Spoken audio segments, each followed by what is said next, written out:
सो अभी digital marketing को लेके आप लोगों की क्या नॉलेज है, थोड़ा थोड़ा अपने आप बताएं। आपसे शुरू करते हैं। ओके। ओके। आपके अकॉर्डिंग। Business growth. ठीक है। अच्छा।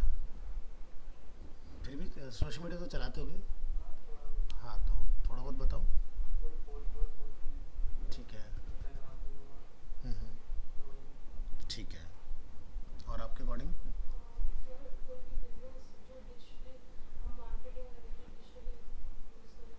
ठीक है। तो डिजिटल का बेनिफिट क्या है? क्यों हमें डिजिटल मार्केटिंग करना चाहिए? क्या उससे रेवोल्यूशन आने वाला है?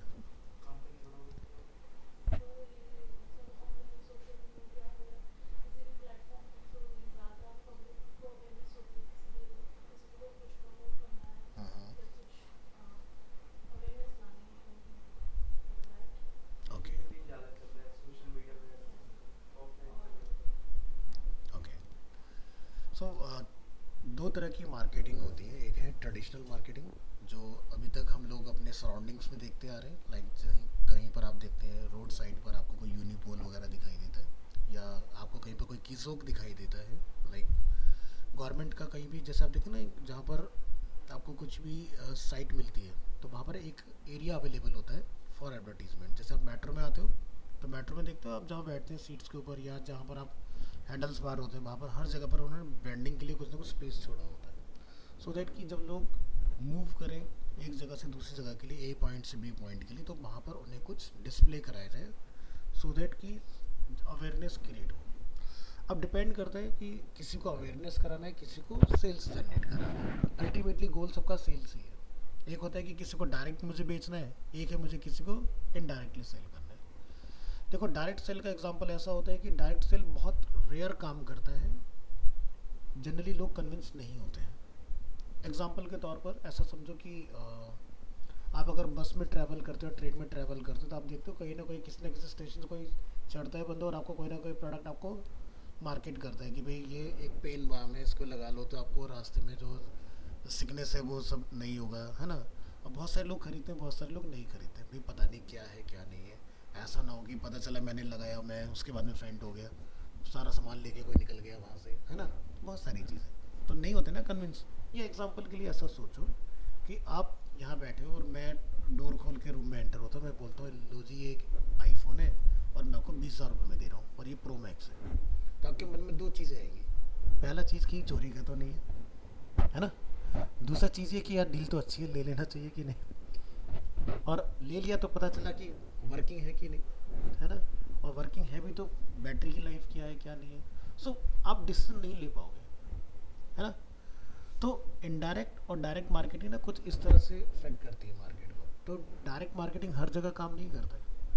तो सबसे पहली चीज़ क्या होती है कि अगर आपको किसी को एक प्रोडक्ट सेल करना है, तो आप पहले उसको उसके लिए नीड जनरेट करो। अगर उसकी वो नीड में होगा तो डेफिनेटली वो बाय करेगा।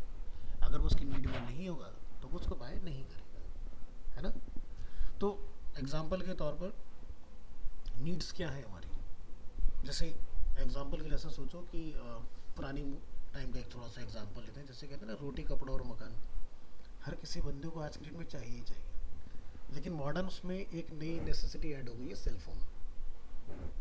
ठीक है। आज आपकी घर से निकलते वक्त अगर फ़ोन घर छूट जाता है तो हम फ़ोन लेने घर वापस चले जाते हैं। क्यों? डिपेंडेंसी, नेसेसिटी है ना। क्योंकि हो सकता है कि आप मे बी मेट्रो से आते हो तो आप पेमेंट फ़ोन के थ्रू ही करते हो। बहुत सारे लोग टोकन का यूज़ करते हैं, बहुत सारे लोग स्मार्ट कार्ड का यूज़ करते हैं, बहुत सारे लोग क्यूआर कोड का यूज़ करते हैं कि घर से निकलते टाइम स्कैन किया, फ़ोन को हमने एंट्री पे पंच किया और अपना एंटर हो गया अंदर। अब जिसके पास ये नहीं होगा तो उसको तो दिक्कत होगी ना। या फिर आप कहीं पर डिजिटल पेमेंट कर रहे हैं तब भी आपको दिक्कत आएगी। तो यानी कि रिक्वायरमेंट में एक और बहुत ही इंपॉर्टेंट पार्ट जो है वो ये ऐड हो चुका है। ये अपना डेली लाइफ स्टाइल देखो, सुबह उठ के सबसे पहले आप क्या करते हो? आप नोटिफिकेशन चेक करते हो। पहली आँख खुलती है, स्लाइड डाउन, आज की क्या इन्फॉर्मेशन हैं वो आप अपडेट लेते हो। उसके बाद आपकी आगे की चीज़ें स्टार्ट होती हैं, है ना। ये हो सकता है कुछ अच्छी रील आ गई तो आपने देखा तो 15-20 मिनट निकाल के फिर उठ रहे हैं हम लोग। ऐसे ही है ना आजकल का। तो यानी कि लाइफ का एक बहुत इंपॉर्टेंट पार्ट क्या है, सेल फोन। और इसी का फ़ायदा उठा रही हैं कंपनीज, है ना। क्योंकि गूगल का ये कहना है कि मार्केट के अंदर 93% आई बॉल्स को हम लोगों ने कैप्चर किया हुआ है। इसका क्या मतलब है कि हर बंदा फ़ोन पर इंगेज है। अगर वो फ्री है तो वो सेल फोन निकालेगा, और जिस पॉइंट से वो चला है वो वहाँ से कब वो दूसरे कंटेंट में चला है उसको खुद को ही नहीं पता होगा। अल्टीमेटली आप जाके लैंड होते हो सोशल मीडिया के अंदर। मे बी वो इंस्टाग्राम हो सकता है, मे बी वो आपका फेसबुक हो सकता है। फेसबुक का ग्राफ अभी पिछले 3 से 4 साल में धीरे धीरे डाउन हो रहा है। हम लोग इंस्टाग्राम की तरफ ज़्यादा फैसिनेट होते जा रहे हैं, है ना। और जबकि एक टाइम था कि लोग इंस्टाग्राम चलाना नहीं जानते थे, तो हम सब लोग फेसबुक पर हुआ करते थे। तो एक टाइम था सोशल मीडिया के अंदर फेसबुक नंबर 1 था, बट आज के पे इंस्टाग्राम बहुत जल्दी उसको बीट करने वाला है। फेसबुक ने बेसिकली टेक ओवर किया ना इंस्टाग्राम को। इंस्टाग्राम अलग एंटिटी था और फेसबुक एक अलग पार्ट में था, बट कॉम्पिटिटर अच्छा था तो उन्होंने उसको मर्ज किया अपने अंदर। अब कहते हैं ना कि एक कहावत है कि दुनिया में कुछ भी फ्री नहीं है ना। हम सोचते हैं भाई फेसबुक हम लोग चला रहे हैं, इंस्टाग्राम हम लोग चला रहे हैं, दिस इज अ फ्री। तो क्या ये एक्चुअली फ्री है? ये सुनो, नहीं है तो क्यों नहीं है उस चीज़ का आंसर दो। Very good. यानी कि आप कहते हैं ना कि हम लोग एक आज़ाद भारत में तो हैं, लेकिन हम उसी में उलझे हुए हैं। आज की डेट में हमारे पास एक दूसरे से बात करने का टाइम ही नहीं है, just because of cell phone. एक घर के अंदर अगर 4 लोग हैं तो चारों लोग अपने अलग अलग फ़ोन चला रहे हैं, ठीक है। तो ये तो है इसके साइड इफ़ेक्ट्स। बेनिफिट्स की बात की जाए, बेनिफिट्स ये हैं कि मान लीजिए कि मैं एक मार्केटियर हूँ, ठीक है। आप सब लोग क्या कर रहे हैं, डिजिटल मार्केटिंग। हो सकता है किसी को दिया गया हो सकता है किसी को रिक्वायरमेंट हो कि मुझे डिजिटल मार्केटिंग कर रहा है। कितने लोग मार्केटर बनना चाह रहे हो इस क्लास के बाद कि मुझे डिजिटल मार्केटर बनना है? आपको बनना है, आपको बनना है, बच्चे बनना सभी को है। That's good. देखो, मार्केटिंग क्यों सीखना चाहिए, क्योंकि अल्टीमेटली आप किसी भी फील्ड में जॉब करें, आप अपने आप को मार्केट करके ही एक इंटरव्यू को क्रैक करते हैं। अगर आप इंटरव्यू में अपने आप को अच्छे से मार्केट नहीं कर पाओगे, कंपनी एक सवाल पूछते ना हम आपको क्यों हायर करें, तो यानी कि अब आप अपनी मार्केटिंग कर रहे हैं कि भाई मुझे हायर करने से ये बेनिफिट होने वाले हैं। अगर कंपनी को लगेगा कि भाई आपका आंसर जो है वो उनके फेवर में है, तो yes you are in, otherwise you are out. ऐसे ही तो होता है। जब तक आप कंपनी को अपना बेनिफिट नहीं बताओगे, कंपनी आपको क्यों हायर करेगी। या हो सकता है आप बेनिफिट ना बता पाओ, लेकिन कंपनी को आपके काम को देख के इतना आइडिया हो गया कि भाई आपको हायर करने से मुझे क्या बेनिफिट होने वाला है। बट आज के डेट में कुछ कॉमन क्वेश्चन हैं जो कंपनी आपसे पूछती है कि भाई अपने आपको एक्चुअली 3 से 4 साल में कहाँ देखते हैं आप, है ना। या क्या बेनिफिट है, या ये जॉब क्यों करना चाहते हो, या प्रीवियस जॉब क्यों क्विट कर रहे हैं आप लोग। तो बहुत सारे लोगों के अलग अलग आंसर होते हैं कि भाई मैं ग्रोथ देख रहा हूँ, या फिर मेरा वहाँ पर कुछ अच्छा नहीं हो रहा है। तो ग्रोथ वाले पे तो बहुत दिक्कतें आती हैं, क्योंकि ग्रोथ वाला आंसर एक ऐसा है कि कंपनी सोचती भी कल को अगर मुझसे ज़्यादा कोई ग्रोथ देगा तो ये उसके लिए चला जाएगा, तो फिर हम ऐसे बंदे को क्यों हायर करें, है ना। तो अल्टीमेटली हर जगह पर क्या चल रहा है, मार्केटिंग। अब आप सब लोगों ने अगर ग्राफिक सीखा होगा, है ना। ग्राफिक जब हम लोग सीख रहे होते हैं तो हमें अपने डिज़ाइन में क्या ध्यान रखना होता है कि जो हमने डिज़ाइन बनाया है क्या उसके थ्रू कुछ ट्रेड हो सकता है या नहीं। एग्जाम्पल कि हो सकता है आपने सोशल मीडिया पोस्ट बनाया बहुत अमेजिंग, तो क्या लोग उससे कन्विंस हो पा रहे हैं, क्या आप लोगों को होल्ड कर पा रहे हो। अगर उस पोस्ट के ऊपर लोगों का अटेंशन आप लेके आ पा रहे हो, इट मीन्स कि आपके ऐड में दम है और आप उसके थ्रू कुछ इम्पैक्ट ला सकते हो, ठीक है। जिसको हम बोलते हैं इंगेजमेंट, कि भाई पोस्ट के ऊपर इतना इंगेजमेंट आ गया। और अगर आपकी पोस्ट में ये पोटेंशियल नहीं है तो फिर उस ग्राफिक डिज़ाइनिंग कोई फ़ायदा नहीं है। अल्टीमेटली ग्राफिक्स तो काम आने वाले हैं। या फिर आपके कोर्स में अगर VFX रहा होगा तो आप मोशन ऐड बनाओगे, मोशन ग्राफिक्स हम लोग बोलते हैं। मे बी वो किसी प्रोडक्ट का ऐड हो सकता है ना। जैसे लाइक JBL स्पीकर, तो आप कुछ उसके साथ आप बनाइए कंपोजिटिंग, और उसके बाद उसका आप ऐड बनाइए 30 सेकंड का, 40 सेकंड का, जो भी आपने बनाना है, ठीक है। सो कहने का मतलब कि आप जो भी काम कर रहे हैं उसके थ्रू एंड में कुछ आउटकम निकलना चाहिए।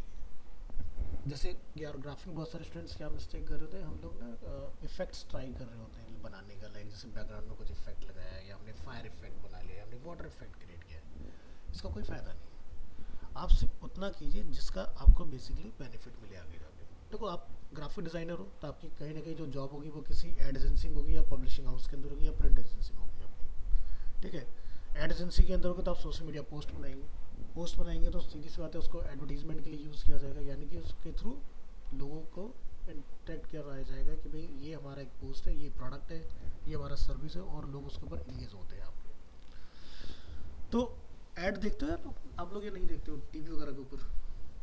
देखते हो? जनरली क्या होता है, जब तक हम लोग मार्केटिंग को नहीं सीख रहे होते हैं तो हम लोग ऐड को स्किप करना पड़ता है कि अरे ये ऐड क्यों आ गया। ठीक है, सोचते हैं कि ऐड ना हो तो कुछ भी एडजस्ट नहीं करता है, बड़े बड़े बिजनेस बंद हो जाते हैं। क्योंकि मान लो कि आप बहुत अच्छे मैन्युफैक्चरर हो, आप बहुत अमेजिंग प्रोडक्ट बनाना जानते हो, लेकिन अगर उसको बेचना नहीं आता तो कोई फ़ायदा नहीं है, आप बना के अपने पास तो रखोगे नहीं, है ना। या मे भी हो सकता है आप बहुत अच्छे ग्राफिक डिज़ाइनर हो, बड़ा अमेजिंग कंटेंट आप बनाते हो, लेकिन आप उसको कहीं इस्तेमाल नहीं कर रहे हो अपने टैलेंट को, या कहीं आप जॉब नहीं कर रहे हैं या अपनी कंपनी नहीं चला रहे हैं, तो उसका क्या फ़ायदा है? कोई फ़ायदा नहीं है ना। तो इसलिए एक गोल सेट होना बहुत ज़रूरी है। तो मार्केटिंग क्या है, इज़ ऑल अबाउट सोल्यूशन। कि जब आप कुछ ऐड किसी को दिखाओ तो उसके थ्रू किसी की कोई प्रॉब्लम सॉल्व हो रही है। अगर आप कोई ऐड दिखा रहे हो उसके थ्रू किसी एंड यूज़र का प्रॉब्लम सॉल्व नहीं होता ना, तो वो मार्केटिंग का आरओआई हमेशा ज़ीरो आता है। ROI means return on investment. तो एग्जांपल के तौर पर जैसे अभी विंटर्स आने वाले हैं, हम लोग सितंबर मंथ में, आप देखिएगा मे बी इस मंथ के एंड तक या अक्टूबर की बिगिनिंग में, अगर आप अपनी लोकेलिटीज़ में देखोगे तो आपको विंटर्स के लिए कोल्ड क्रीम के ऐड दिखने स्टार्ट हो जाएंगे, जिसमें नंबर 1 पे आपको जो दिखाई देगा वैसलीन का ऐड होगा, है ना। सबसे ज़्यादा वाइड रेंज उन्हीं के पास है, निविया का आपको ऐड दिखाई देगा, फिर आपको थोड़े महंगे प्रोडक्ट्स के ऐड दिखाई देंगे। ठीक है, इसको हम लोग क्या बोलते हैं, मार्केट के लिए प्री प्रिपरेशन। यानी कि एक वो लोग होते हैं जो बिल्कुल टाइम आएगा तब काम करेंगे, और एक पहले ही मार्केट के अंदर अवेयरनेस करना चालू कर देते हैं। अब आप किसी रोड से अगर डेली गुजर रहे हो, आपको वो वैसलीन का ऐड दिखाई देगा, घर से आपको कॉल आता है भाई कोल्ड क्रीम ले आना, तो आप क्या करोगे? दिमाग में एक आइडिया है ना, कॉल टू एक्शन पहले से बना हुआ है ना, वो फटाफट से आपको रिकॉल होगा और आप जाके वो चीज़ ले लोगे। अब दिखाया ना जाए ऐड, तो फिर आपको जो पुराने टाइम के नाम याद होंगे आप उन्हीं में से ढूंढ रहोगे।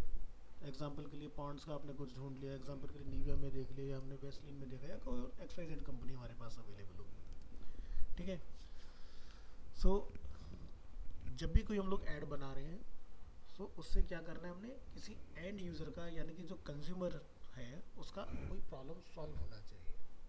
अगर ये एंड गोल ध्यान में रख के आप ऐड बनाओगे तो डेफिनेटली आपका ऐड चलेगा, और अगर आप ये एंड गोल ध्यान में रख के नहीं बनाओगे तो आपका ऐड नहीं चलेगा। ठीक है, तो चलो स्टेप बाय स्टेप फंडामेंटल समझते हैं चीज़ों का। स्क्रीन रिकॉर्ड हो रही है तो आपको दिखता रहेगा हम लोग क्या देख रहे हैं यहाँ पर। बेसिक्स समझते हैं मार्केटिंग के। फॉन्ट दिखाई दे रहा है सभी को? तो टाइप्स ऑफ मार्केटिंग, जिसमें हमारा फर्स्ट होता है ऑफलाइन मार्केटिंग, जिसके अंदर क्या होता है, प्रिंट, रेडियो एंड टीवी। ठीक है, तो टीवी भी हमारा ऑफलाइन मार्केटिंग में आता है। अब आज की डेट में टीवी आपका डिजिटल मार्केटिंग का भी पार्ट बन चुका है। क्यों? क्योंकि हमारे टीवी अब सिर्फ और सिर्फ ब्रॉडकास्टिंग पे डिपेंड नहीं है, अब हमारे टीवी स्मार्ट हो चुके हैं। ठीक है, और दूसरा ऑप्शन हमारे पास क्या है, डिजिटल मार्केटिंग, यानी कि सोशल मीडिया प्लेटफॉर्म्स या फिर OTT प्लेटफॉर्म्स। सो ऑफलाइन मार्केटिंग में और डिजिटल मार्केटिंग में क्या डिफरेंस होता है? डिजिटल मार्केटिंग का सीधा सा मतलब है, डिस्प्ले से मतलब नहीं है इसका।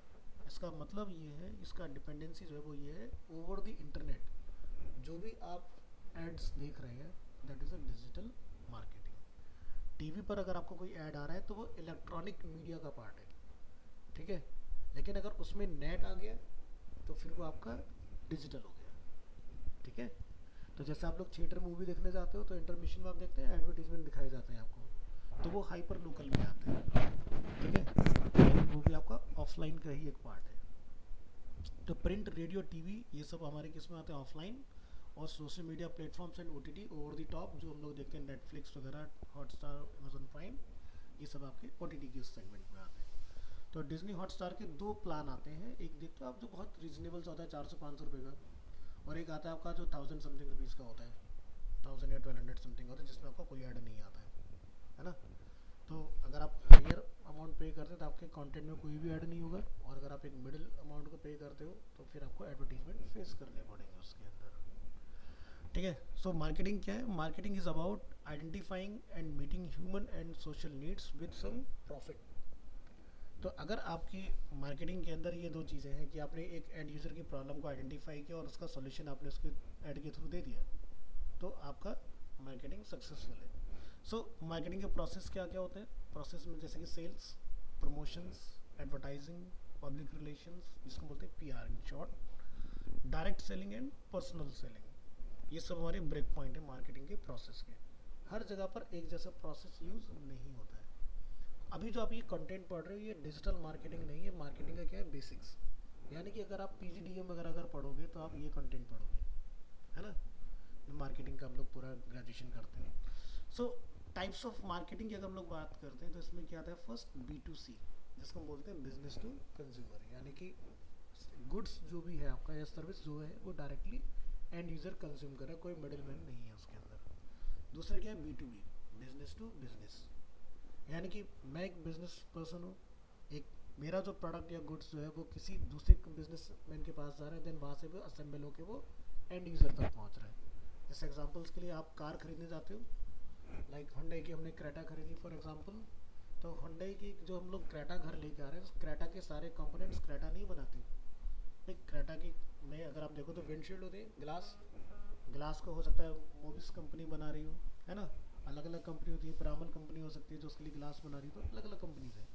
तो ग्लास मैन्युफैक्चरिंग कंपनी कोई और है, उसके अंदर रबड़ प्लास्टिक पार्ट्स को मैन्युफैक्चर करने वाली कंपनी कोई और होगी, टायर प्रोवाइड करने वाली कंपनी कोई और होगी। देखते ना आप MRF, अपोलो, इस तरह के टायर्स में मिलते हैं। तो ये सब क्या देख रहे हैं हम लोग? एक असेंबल्ड प्रोडक्ट हमारे पास आता है, एक्चुअल में उसके अंदर जितने भी नंबर ऑफ कंपोनेंट्स हैं उसको कोई ना कोई डिफरेंट डिफरेंट कंपनी बना रही है। बट जो ये डिफरेंट डिफरेंट कंपनीज होती हैं इन्हीं को हम लोग क्या बोलते हैं? OEM manufacturer. OEM मैन्युफैक्चरर कौन होते हैं? जैसे कि आप एग्जांपल के लिए अपनी व्हीकल का कोई आपका पार्ट ख़राब हो जाता है, आप शोरूम जाते हैं, तो शोरूम पर क्या होता है? वही सेम पार्ट जो आपको मिल रहा है वो हो सकता है 10,000 रुपये का फॉर एग्जांपल, लेकिन उस पार्ट को जिस कंपनी ने बनाया हो सकता है एक्चुअली उसकी कॉस्ट सिर्फ 2000 रुपीज़ ही हो। तो ब्रांड क्या करता है? उतना प्रॉफिट लेता है बीच में। जैसे एग्जांपल के तौर पर हम लोग आईफोन चलाते हैं ना, आईफोन हमें कितने का आता है? 1 TB का वेरिएंट 15 प्रो मैक्स की अगर बात करें तो 1,80,000 समथिंग का आता है ना, मोटा मोटी। बट क्या एक्चुअली बिल्ड कॉस्ट इतनी होती होगी? नहीं होती ना।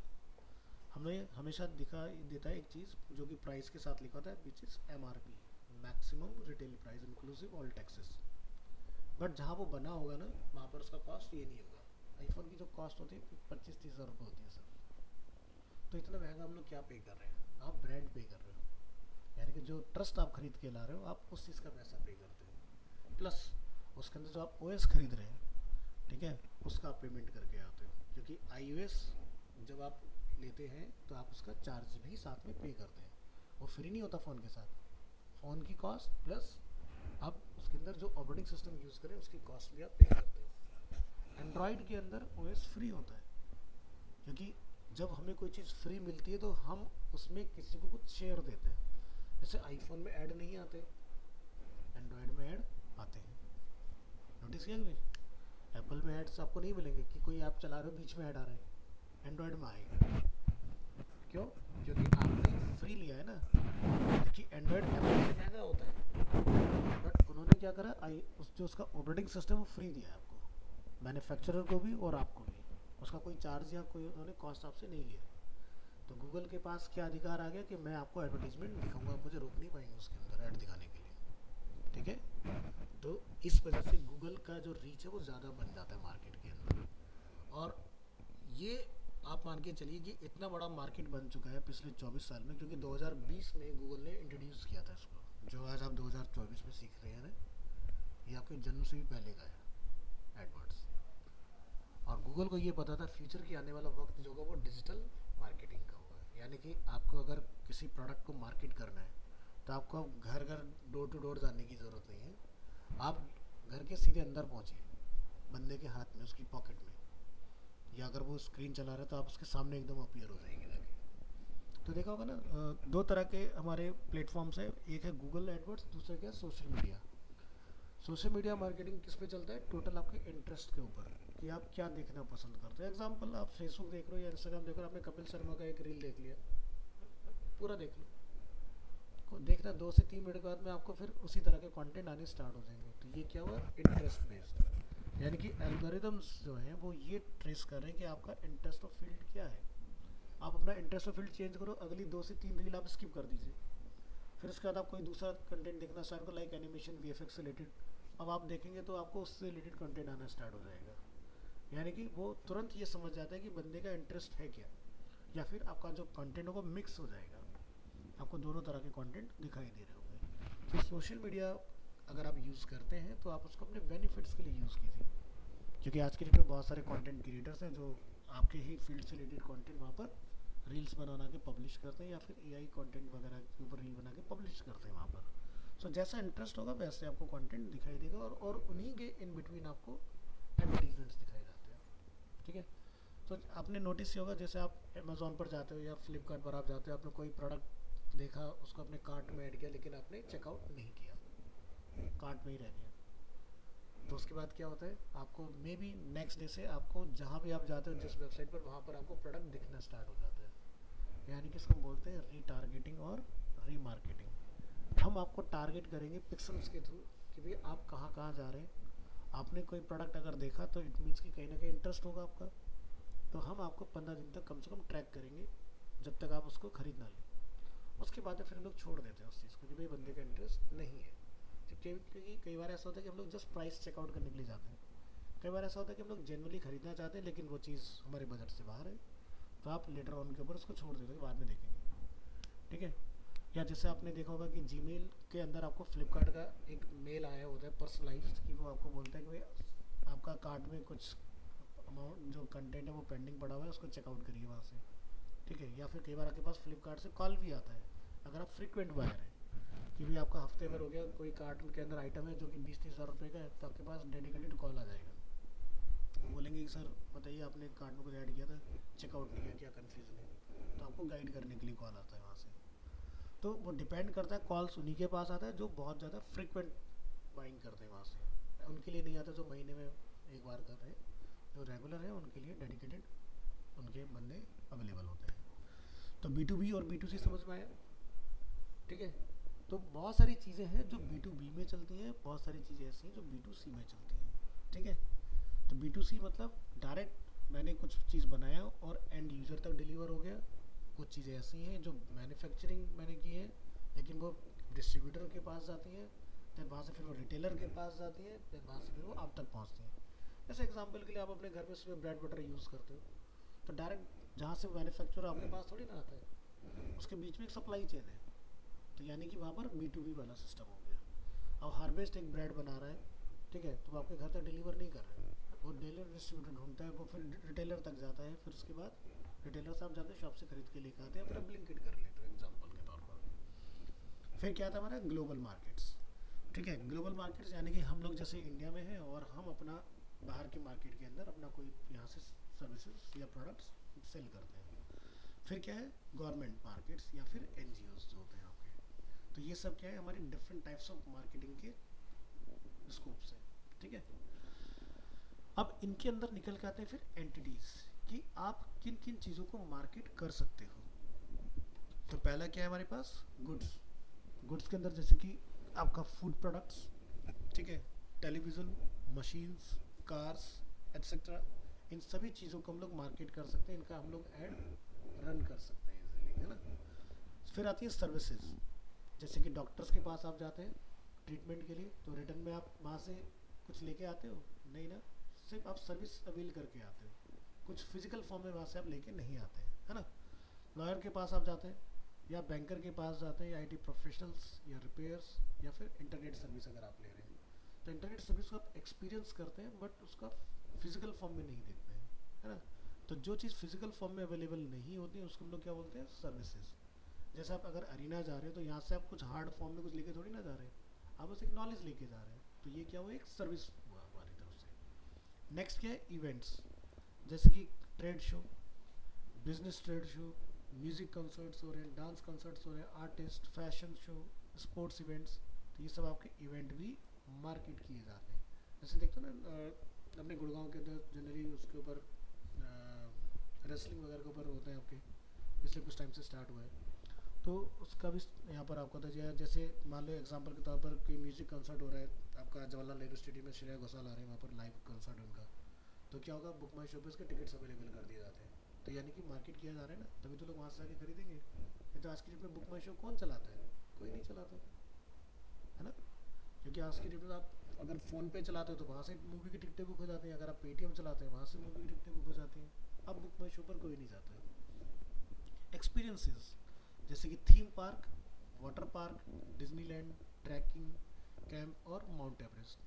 फॉर एग्जांपल आप माउंट एवरेस्ट पर जा रहे हैं एक्सपीरियंस लेने के लिए, तो वहाँ से रिटर्न में आप क्या लेकर आओगे? एक अच्छा एक्सपीरियंस ही लेकर आओगे। वो अच्छा भी हो सकता है, बुरा भी हो सकता है। हो सकता है कि वेदर ख़राब हो जाए, आप वहाँ पर गए, आपका एक्सपीरियंस ख़राब हो गया। हो सकता है वेदर बहुत अच्छा है, आप थोड़ा बहुत क्लाइंब करके आ गए, वहाँ पर ट्रैकिंग हाइकिंग करके आ गए, है ना। सो एक्सपीरियंसेस जितने होते हैं इनको भी हम लोग मार्केट कर सकते हैं। फिर क्या होता है, पर्सनस, कोई individual professional, CEO, IT professional भी अपने आप को मार्केट कर सकते हैं। आज की डेट में आप लोग देखते हो इंस्टाग्राम के ऊपर आपको बहुत इस तरह के एड्स मिल जाते हैं कि भाई ड्रॉप शिपिंग सीखिए। तो वो कोई कंपनी नहीं है, कोई इंडिविजुअल पर्सन है जिसने किया, अच्छा एक्सपीरियंस रहा, तो वो बाकी के साथ शेयर कर रहा है अपना एक्सपीरियंस कि कैसे करना होता है, राइट वे क्या है। Places, any famous place of state और country and USP, unique sales policies which is related to that particular city, state और कंट्री। जैसे आप देखते हैं गुजरात का काफ़ी हम लोग एडवर्टीजमेंट देखते हैं टूरिज्म में, या मध्य प्रदेश का हम लोग देखते हैं यहाँ पर, या जैसे अगर आप देखोगे तो ऑस्ट्रेलिया का हमारे यहाँ पर काफ़ी ज़्यादा एडवर्टीजमेंट किया जाता है, दुबई का हमारे पास काफ़ी एडवर्टीजमेंट किया जाता है। ठीक है, तो प्लेसेस वगैरह को भी मार्केट किया जा सकता है। नेक्स्ट फिर क्या आता है, properties like financial stocks, bond, shares, इनको हम लोग मार्केट कर सकते हैं। Real estate properties, commercial lands और प्लॉट्स, इनको हम लोग मार्केट कर सकते हैं। तो जैसे देखते हो 99acre.com, magicbricks.com, इन सभी के एड्स आते हैं। जैसे अभी बहुत फेमस है पिछले 4 से 5 साल में, nobrokers.com। अगर आपको अपना घर रेंट पर देना है किसी को, तो जनरली क्या होता है, एक मिडिल मैन रहता है, प्रॉपर्टी डीलर, कि भाई आपने अपनी प्रॉपर्टी को रेंट पर दिया तो 1 महीने का रेंट वो ले लेगा आपसे। नो ब्रोकर के थ्रू अगर आप जाते हो तो आपको कुछ नहीं पे करना है। ठीक है, यानी कि जिस पर्सन ने आपसे लिया वो 2 महीने का आपको सिक्योरिटी डिपॉजिट करेगा, टोटल आप ही गए, आपको नो ब्रोकर को कुछ भी नहीं देना। तो नो ब्रोकर का क्या बेनिफिट आ रहा है, उसको बेनिफिट ये आ रहा है कि उसके प्लेटफॉर्म को ज़्यादा से ज़्यादा लोग विजिट करेंगे, ज़्यादा से ज़्यादा लोग विजिट करेंगे तो वो डिफरेंट तरीके के एड्स वहाँ पर डिस्प्ले करेगा। ये उसकी इनकम है। ठीक है, आपकी प्रॉपर्टी रेंट पर जा रही है नहीं जा रही है, उसको उससे कोई बेनिफिट नहीं है। अब एक बंदा है कि भाई रेंट पर मुझे घर देखना है, वो जाके वहाँ पर ढूंढेगा, 15 20 30 मिनट अपना वहाँ पर विजिट करेगा, स्पेंड करेगा। इतनी देर में उसको 4 ऐड और दिखा दिए जाएंगे वहाँ पर किसी चीज़ के, है ना। तो इस तरह की साइट्स जो होती हैं इनको ये बेनिफिट आता है। जैसे आप लोग आज तक की वेबसाइट देखते हो, अब आज तक की वेबसाइट पर फ्री में न्यूज़ दिखा के उनको क्या बेनिफिट है, या अगर लोग टीवी पर आज तक के न्यूज़ चैनल चला के देख रहे हैं तो उनको क्या बेनिफिट है। जो थोड़ी थोड़ी देर के बीच में एड्स दिखाते हैं ना, वो उनका सोर्स ऑफ इनकम है। ठीक है, कि जो उस टाइम पर एड्स बुक किए जाते हैं। तो जैसे टीवी के ऊपर जो सबसे एक्सपेंसिव एड्स होते हैं वो इवनिंग के होते हैं। अगर आप इवनिंग टाइम में टीवी के ऊपर ऐड देख रहे हैं तो उसकी कॉस्ट सबसे ज़्यादा होती है, और अगर आप आफ्टरनून में कोई ऐड देख रहे हैं तो उसकी कॉस्ट बहुत कम होती है। ठीक है, organisations, most of the organisations promote themselves whether they are small of big to get popular and expand business, like LinkedIn, Facebook and Google, तीनों का एडवर्टीजमेंट आप टीवी के ऊपर देखते हो। ठीक है, और जनरली ये ना एक दूसरे को देखकर ऐड चलाते हैं। अगर गूगल का ऐड आएगा, जैसे एक देखो ना गूगल का टीवीसी ऐड उन्होंने पेस्ट कंट्रोल के लिए बनाया और बड़ा फेमस हुआ उनका ऐड, यूट्यूब पर देखते हैं, शायद आपको देख के याद आ जाएगा, टीवी वगैरह देखते हो।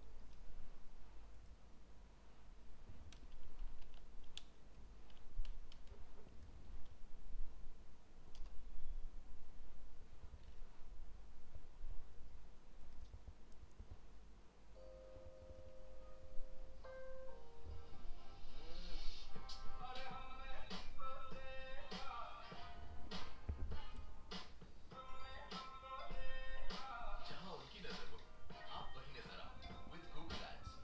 ये आपका ऐड इंटरेस्टेड खरीदारों को दिखाए ताकि बिजनेस की गाड़ी चलती जाए। गूगल एड्स, इंटरेस्टेड खरीदार लाए हर बार। तो समझ आया कुछ, कि एक बंदा बैठा हुआ है, उसको जैसी सनलाइट पड़ी उसने तुरंत आइडिया है कि कर्टन खरीदना चाहिए, है ना। और अगर वो कर्टन के लिए सर्च करे तो कहाँ जाएगा, गूगल पर, और गूगल एड जिसने चला रखा होगा वहाँ से वो उसको खरीद लिया जाएगा, है ना। तो ऐसे ही इनके ना और भी आपको एडवर्टीजमेंट देखने के लिए मिलेंगे। बड़े इन्होंने बिना कोई ज़्यादा वॉइस ओवर दिए बड़े इंटरेस्टिंग सिंपल से एड्स इन्होंने अपने बनाए हुए हैं। जैसे ये देखो एक यहाँ पर पेस्ट कंट्रोल का।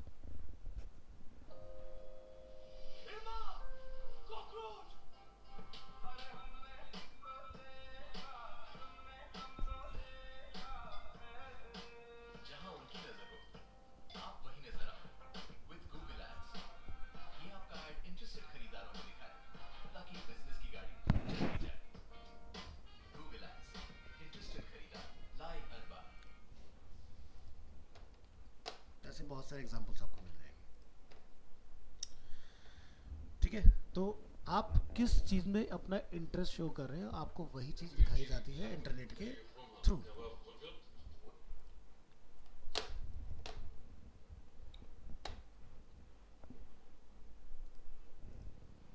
नेक्स्ट इज इंफॉर्मेशन, जिसमें schools, universities, hospitals, financial and legal institutes हो सकते हैं जो अपना एडवर्टीजमेंट कर रहे होते हैं। ठीक है, और नेक्स्ट है आइडियाज़, जैसे कि Thums Up, Hero, Mahindra, Delhi government, ये सभी लोग अपना कैंपेन रन करते हैं। ठीक है, तो जैसे आप लोग देखते हो ना थम्स अप का हर बार एक ऐड बनाया जाता है। सबको पता है कोल्ड ड्रिंक के बारे में ऐसा नहीं है कि कोई अवेयर नहीं है, लेकिन हर बार वो एक इंगेजमेंट लाने के लिए अलग अलग आइडियाज़ लेकर आते हैं। जैसे अब आज की डेट में सबके ऊपर एक एडवर्टीजमेंट बहुत भारी पड़ा है विच इज़ स्ट्रिंग्स। स्ट्रिंग्स का आप ऐड देखोगे तो उन्होंने बड़ा कमाल का ऐड बनाया हुआ है। जैसे अक्षय कुमार को लेके उन्होंने एक बनाया, और एक साउथ इंडियन एक्ट्रेस को उन्होंने मिला जिसमें उन्होंने किंग कॉन्ग के सामने उसको दिखाया है। ठीक है, एक जैसे अभी डार्ट के ऊपर दिखाया उन्होंने कि एक बंदा डार्ट फेंकता है, स्ट्रिंग पीने के बाद वो जाके वैसे 10 किलोमीटर उस बंदे को लग जाता है, इस तरीके का। तो मतलब हमें पता है कि कोई इसका सर पैर नहीं है ऐड का, बट ठीक है वहाँ पर वो फिट हो जाता है। जैसे हम लोग साउथ की मूवीज़ देख रहे हैं, हमें पता है ऐसा कुछ है नहीं, फिजिक्स के सारे रूल ब्रेक हो रहे हैं, बट एंटरटेनमेंट में लोगे तो एंजॉय करोगे। जैसे थम्स अप, यहाँ पर हीरो का आप देखोगे, इनके बड़े अमेजिंग ऐड आपको देखने के लिए मिलते हैं। तो इन सभी के साथ क्या है, एक ना टैगलाइन जुड़ी हुई है। ठीक है, तो जैसे अगर टैगलाइन पता है किसी को इसका क्या है, थम्स अप का टैगलाइन समझते हो? जब लोग बोलते हैं ना कि एक स्लोगन जिसको हिंदी में बोलते हैं पंच लाइन। ठीक है, तो जैसे आप अरीना से पढ़ रहे हो तो अरीना की टैगलाइन क्या है पता है? नहीं पता? अरे ऐसा मत बोलो यार, जहाँ से पढ़ रहे हो उसका तो पता ही होना चाहिए। अरीना का टैगलाइन है लर्न फ्रॉम द लीडर। ठीक है, क्योंकि एनिमेशन का इंट्रोड्यूस ही अरीना ने किया। ठीक है, तो जैसे थम्स अप है तो उसका देखो टेस्ट द थंडर। ठीक है, महिंद्रा की गाड़ी अगर देखते हो उसके पीछे जनरली आपने देखा होगा एक स्टिकर लगा था, लिव यंग लिव फ्री। हाँ, दिखाई देता ना। दिल्ली गवर्नमेंट का पता है क्या है? हीरो, हीरो का है हम में है हीरो। तो सभी का अपना एक टैगलाइन है। जैसे आप जो भी आप अच्छा ब्रांड देखोगे ना, उसके साथ एक स्लोगन मिलेगा आपको जो एक मेमोरी क्रिएट करता है और इजीली सभी को कनेक्ट करता है। जैसे नोकिया हम लोग जब चलाते थे तो क्या आता था टैगलाइन, कनेक्टिंग पीपल। जैसे एलजी, एलजी का फुल फॉर्म क्या है, लाइफ। तो हर एक का अपना टैगलाइन है। वो बात अलग लोग नोटिस करते हैं नहीं करते, बट करना चाहिए। ठीक है, अगर आप डिजिटल मार्केटिंग में लगा रहे हैं और आप चाहते हैं कि आप अपने इम्पैक्ट ड्रॉप करके आए तो फिर आप टैगलाइन पर ज़रूर से काम करें। ठीक है, बात करते हैं ब्रांडिंग। ठीक है, ब्रांड क्या होता है? Brand is a reputation of a company और इंडिविजुअल इन इट्स कस्टमर और ऑडियंस माइंड। ठीक है, तो जैसे आपको एप्पल बोला जाता है ना, तो आपको एप्पल कौन सा वाला आता है? एप्पल फ्रूट या एप्पल लोगो, जो ब्रांड है बेसिकली, जो फ़ोन बनाता है या टैबलेट बना रहा है या जिसका मैकबुक वगैरह हम लोग यूज़ कर रहे हैं। इवन गूगल भी खुद देखो इतना ज़्यादा बहस है, अगर आप यहाँ जाके लिखोगे ना एप्पल तो फ्रूट नहीं दिखाएगा आपको, है ना। क्या है पॉपुलैरिटी, कि कौन सी चीज़ ज़्यादा फेमस है, खाने वाला एप्पल या यूज़ करने वाला एप्पल। ठीक है, उसी के बेसिस पे दुनिया चल रही है। आगे देखिए, सो ब्रांड से कुछ एलिमेंट्स होते हैं जैसे कि नेम, सिंबल या logo, image, position and mission statement क्या है। ठीक है, जब भी आप कोई लोगो बनाएं ग्राफिक्स के अंदर तो आपको इन चीज़ों का खास कर ध्यान रखना है, क्योंकि लोगो ही वो सब कुछ है जो यूज़र एक बार आपके प्रोडक्ट को यूज़ करना लाइफ लॉन्ग याद रखने वाला है। अगर आपका लोगो इम्प्रेसिव नहीं होगा, प्रोडक्ट चाहे कितने भी अच्छा हो, आप यूज़र को अट्रैक्ट नहीं कर पाओगे। ठीक है, पहली बार में सभी को थोड़ा सा अंडरस्टैंड करने में डिफ़िकल्टीज होती हैं, बट ग्रेजुअली आप उसके साथ यूज टू हो जाते हो और फिर आप लाइफ लॉन्ग हमेशा याद रखते हो उस चीज़ को, है ना। तो जैसे मैंने आपको बताया कि भाई एल का लोगो कैसा होता है, कुछ याद है? सर्कल में लिखा होता है। लास्ट टाइम कब देखा था? लेकिन याद है ना? और कौन सा लोगो याद है? एप्पल का याद है, चलो। और ठीक है, आपको कौन कौन से लोगो याद है? और अरीना का लोगो कैसा है?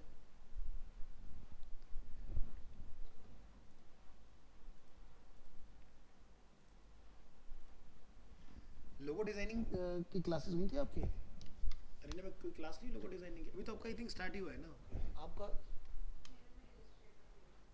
कोई बात नहीं, फोटोशॉप तो था, बट हो सकती है। क्या कोर्स था आपका? Animation VFX. तो आफ्टर इफेक्ट रहा होगा फिर आपको उसमें। आफ्टर इफेक्ट में लोगो बन जाते हैं, कोई बात नहीं। और तुम्हारे में तो सब कुछ होगा। बताओ कुछ, कुछ लोगों के बारे में बताओ। ठीक है, और तो जैसे मान लो कि फॉर एग्जांपल तुम कहीं जॉब के लिए शॉर्ट लिस्ट होते हो और तुम्हें कोई टास्क दिया जाता है कि भाई एक रियल एस्टेट के लिए लोगो बनाओ फॉर एग्जांपल, तो कैसे बनाओगे, क्या प्लानिंग प्रोसेसिंग होगी उसके लिए?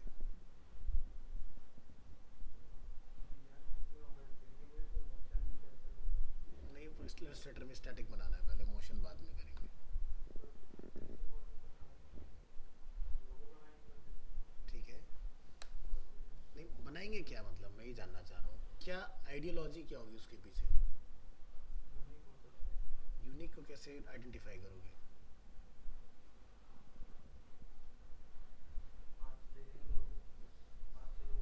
यानी कि पहले इंस्पिरेशन लेंगे हम लोग, तो पहला स्टेप क्या है? इंस्पिरेशन। कि भाई आपके जो कॉम्पिटिटर्स हैं उनके क्या लोग हैं, क्योंकि हर एक ब्रांड का अपना कोई ना कोई कॉम्पिटिटर ज़रूर होता है मार्केट के अंदर। तो या तो ऐसा हो सकता है कि आप पहली बार बिल्कुल एकदम कुछ नया कॉन्सेप्ट लेके आ रहे हो, या फिर ऑलरेडी बहुत सारे आपके जैसे हम लोग अगर देखते हैं ना एसी के प्रोडक्ट्स के अंदर, तो L G, Samsung, Voltas, Carrier, Blue Star सब भरे पड़े हैं दुनिया जान के। ठीक है, तो क्या इनके लोगों, एसी के जो पर्सनैलिटी है, जो कूलिंग की पर्सन जो हम लोग एक्सपीरियंस करते हैं, क्या उसको बिलोंग करते हैं या नहीं करते?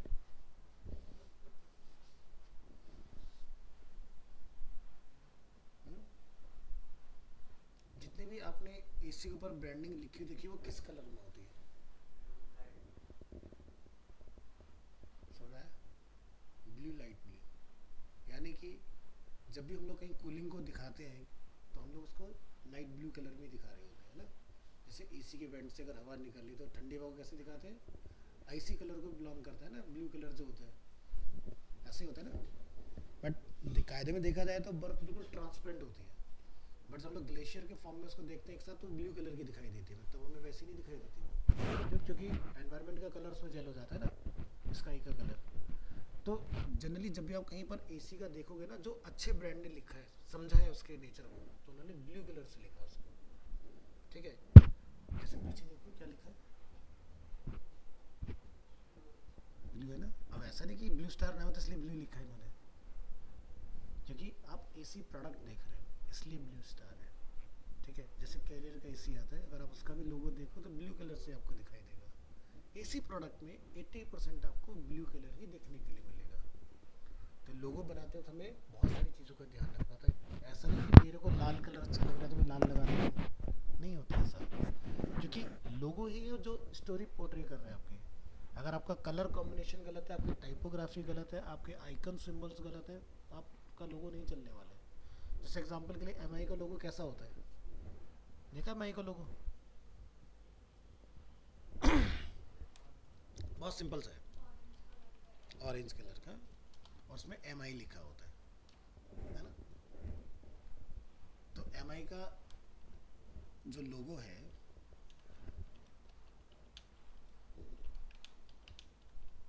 ओल्ड वर्सेस न्यू अगर हम लोग देखते हैं तो इतना चेंज आया। पहले ये इस फॉर्म में था, बाद में इसको राउंडेड कर दिया गया। ठीक है, तो राउंड करके क्या बदल गया, इसका प्रॉपर कंपटीशन हुआ था कि एमआई का लोगो रीडिज़ाइन करना है। जिस पर्सन ने रीडिज़ाइन किया उसने 200 करोड़ रुपए लिए इसके बॉर्डर रेडियस डालने के, है ना। बेसिकली पता क्या, चाइना में अगर देखो तो बेसिकली क्या है ना, वो लोग फैंगशी को बहुत ज़्यादा मानते हैं, है ना। वास्तु वगैरह जो होता है ना, उस चीज़ को बहुत ज़्यादा माना जाता है। तो हर एक ब्रांड के अंदर जनरली बड़े बड़े बिजनेस होते हैं, तो क्या होता है ना, जैसे बिजनेसेस जैसे हैं, एग्जाम्पल कोई इंडस्ट्री है, तो ये लोग अपने ना बिजनेस का इंडस्ट्रियल वास्तु कराते हैं। तो वास्तु ना अलग अलग होते हैं। जैसे मान लो आपने कहीं पर कोई शॉप खरीदी तो उसका होता है कमर्शियल वास्तु।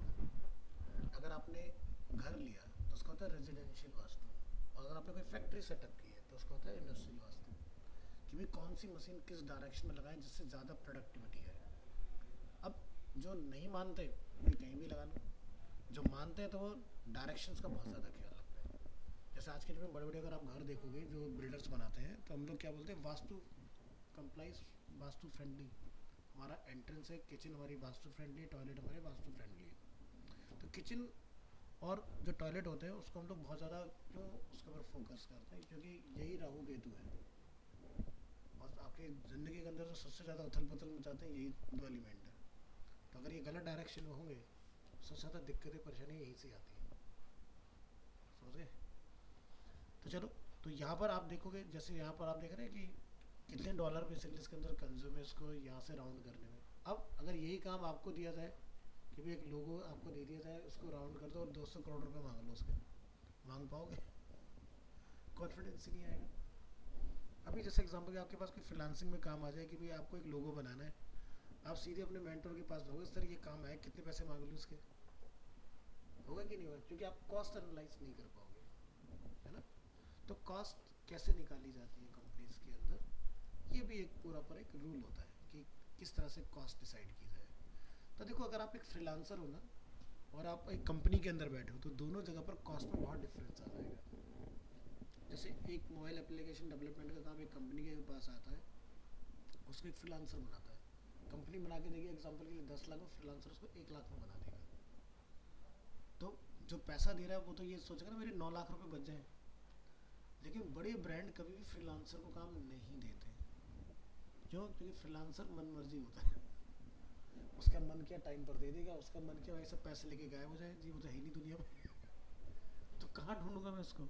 भाई मैंने उसको बोला भाई एप्पल का लोगो तुमने रीडिज़ाइन करना है, और वैसे हम यहाँ पर वेट करेंगे आज लोगो हम लोग रिवील करेंगे, और बंदे का पता ही नहीं कि लोगो अभी तक आया नहीं। तो इसलिए फ्रीलांसर को हम लोग प्रेफर नहीं करते इंडस्ट्री के अंदर। बहुत कम लोग होते हैं जो फ्रीलांसर की तरफ जाते हैं। बड़े ब्रांड कभी नहीं जाते, कहते पैसा चाहे जो मर्जी लगे, लेकिन मेरे को मेरी चीज़ मेरे टाइम पर चाहिए। ठीक है, हॉलीवुड मूवीज़ देखते हो, बॉलीवुड मूवीज़ देखते हो, दोनों में क्या डिफरेंस होता है? बॉलीवुड मूवीज़ की जो रिलीज डेट होती है वो चेंज हो जाती है। हॉलीवुड मूवी की रिलीज डेट कितनी बार चेंज होती है देखिए आपने? बहुत rare, once in a while की कभी किसी मूवी ने डेट चेंज की हो। वो मूवी शूट करने से पहले आपको थिएटर की डेट दे देते हैं, इस दिन ये रिलीज होगी। तो सोचो उन्हें अपने काम पर, प्लानिंग पर कितना भरोसा है। क्यों? क्योंकि उन्होंने जो स्टूडियोज जिनसे उन्होंने काम कराना है, उन्होंने सब कुछ पहले से रेडी करके रखा है कि भाई हमारा प्रोडक्ट आएगा, जैसे शूट होगा आपने तुरंत काम करना स्टार्ट करना है इसके ऊपर। तो बॉम्बे वगैरह में जैसे होता है, जैसे आपकी बहुत सारी बड़ी कंपनीज हैं जहाँ पर VFX फोटो आर्टिस्ट का काम होता है।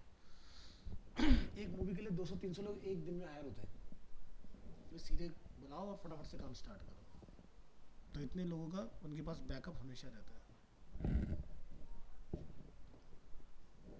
तभी वो एग्जैक्ट डेडलाइन पर काम खत्म होता है, नहीं तो नहीं हो पाएगा खत्म।